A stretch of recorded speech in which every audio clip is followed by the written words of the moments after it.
بعد صحابہ نے کہا ابھی مدینہ نوخیز ریاست ہے، نئی نئی اسٹیٹ ہے، ابھی اور بڑے فتنے ہیں، یہ یہود کا فتنہ ہے، یہ نصارہ کا فتنہ ہے، مشرکین مکہ ہے، یہ منافقین ہے، پہلے ان سے نپٹ لیتے ہیں، مسلمہ کذاب والا معاملہ کہا بعد میں دیکھا جائے گا۔ یار آپ نے فرمایا اے صحابہ یہ ختم نبوت کا مسئلہ ہے اور تم ہلاک کی بات کرتے ہو، فرمایا پروردگار کی عزت کی قسم ہے جس کے قبضہ قدرت میں مجھ ابو بکر صدیق کی جان ہے، فرمایا سن لو اگر حالات اس تک پہنچ جائیں کہ ہمیں پتا چلے کہ سارا کا سارا مدینہ خالی ہو چکا ہے اور باہر سے درندے آ چکے ہیں، امہات المومنین کی پیڑیوں کے گوشت کو نوچ نوچ کے کھا رہے ہیں، فرمایا حالات اس تک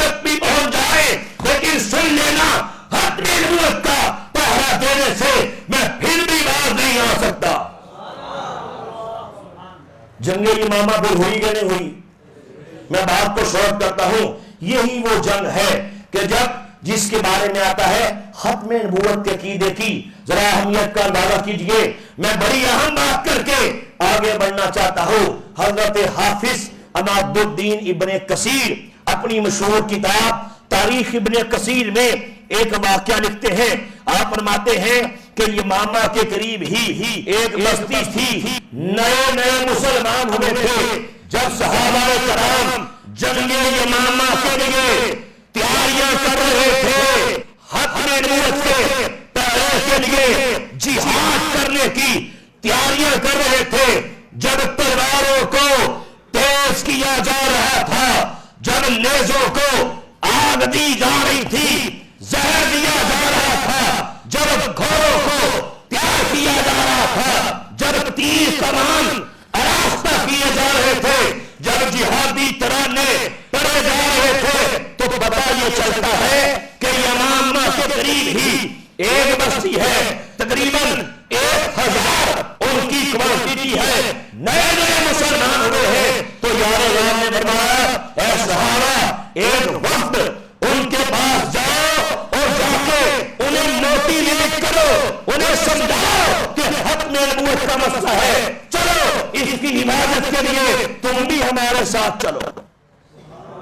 حافظ کہتے ہیں صحابہ کرام کا ایک وقت ان کے پاس گیا، سمجھایا گیا، بتایا گیا کہ ہمارے کریم آقا کی عزت پہ حملہ ہوا ہے، تم نئے نئے مسلمان ہوئے ہو، کلمہ تم بھی آقا کا کرتے ہو، چلو تمہیں پتہ ہی ہے کہ مسلمان کذاب نے نبوت کا دعویٰ کیا ہے، اس کے ساتھ جنگ کرنے کے لیے چلو تم بھی ہمارے ساتھ چلو۔ انہوں نے کہا دیکھو ہم مسلمان تو ہو گئے ہیں، ہاں ٹھیک ہے 5 ٹائم کے نمازی بھی ہیں، تہجد بھی ادا کرتے ہیں، سارے نیکی کے کام کرتے ہیں، رمضان شریف کا مہینہ آئے گا اٹھا رہے، ہمارا کیا جاتا ہے ختم نبوت کے تاج و تخت میں حملہ ہوتا ہے، کہتا ہوتا رہے ہونے دو، ہمارا کیا جاتا ہے۔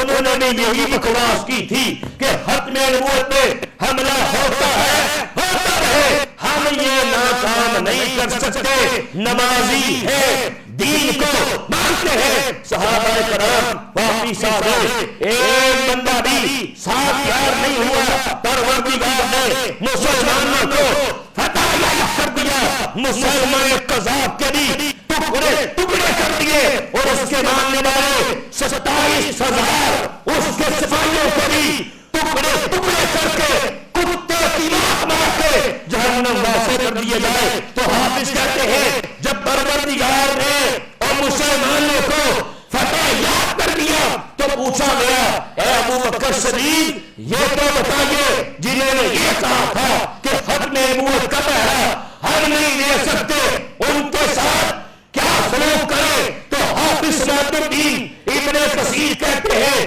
کہ یار غار ان کے لیے اللہ کا کیا لیں، فرمایا صحابہ انہوں نے ختم نبوت کے کام سے غداری کی ہے، جو ختم نبوت سے غداری کرے زندہ رہنے کا اسے بھی حق نہیں ہے، جاؤ ان کے بھی ٹکڑے ٹکڑے کر دو۔ گیا. ایک کو بھی زندہ 1000 کا تقریباً لوگ تھے قبیلہ تھا. ایک 1000 کو ٹکڑے ٹکڑے کر کے کتے کی مار ڈالا گیا.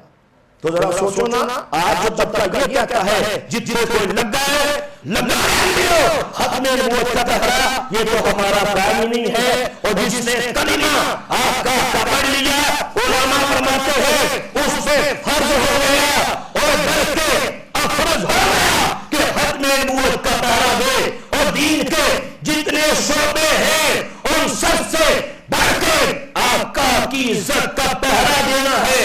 اور یاد رکھو, نماز بعد میں ہے, عزت رسول پہلے ہے, روزہ بعد میں ہے, عزت رسول پہلے ہے, اور دین کے سارے کام بعد میں ہے. حضور سرور کائنات کی عزت پہلے ہے, ختم نبوت پہلے ہے.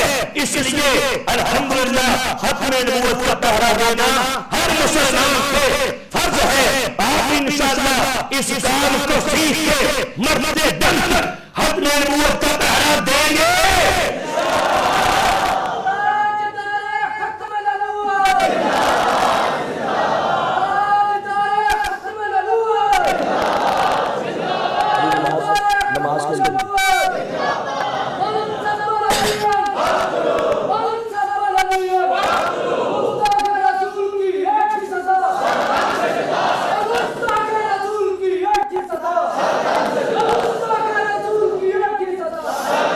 ابھی انشاءاللہ آٹھ بجے کا ٹائم تھا, ابھی انشاءاللہ نماز اور اس کے بعد یہیں سے کنٹینیو کریں گے. جزاک اللہ.